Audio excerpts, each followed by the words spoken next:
200 Slovenaca u Kačarevu koji dođu u četvrtak i ostanu do nedelje. Oni ovde noćivaju, oni ovde kupuju, oni uživaju u slaninijadi. Ovogodišnji slogan slaninijade je "Kad slanina zamiriše, u mraku se voli više". Mi imamo stvarno rekord, jer preko 400 izlagača što se tiče mesa i mesnih prerađevina, naravno sa slaninom, je prisutno, a ja ne znam tačan broj ostalih koji imaju počev od sira, počev od vina, rakija, raznih domaćih proizvoda.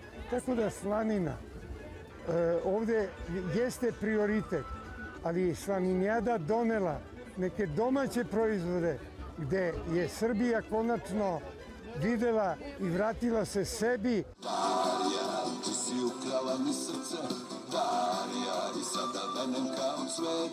Darija, Darija, ja tako želim da se vratiš u moj svet. Darija, ti razbila moja srce. Od zlatnih čvaraka na trenutak je Slađa jedino šampita.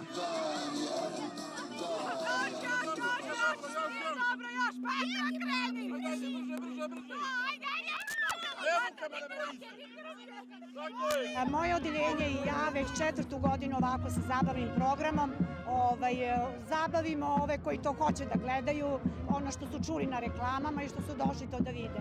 Inače, slaninijada nagrađuje i decu iz škole od 1. do 4. razreda. Deca su bila uključena na konkursu likovnih radova. Imamo izložbeni prostor, tamo jako lep dečiji, nižih razreda škole, i tamo smo organizovali i kutiju pomoći za stradale u Siriji. Zabavljamo narod i dečicu koja hoće, a tim prilogom da učestvuju, da razvijamo tu humanost kod njih je isto ovde i empatiju ovde na ovoj slaninijadi. Slaninijada je jedino putovanje koje vas vraća kući.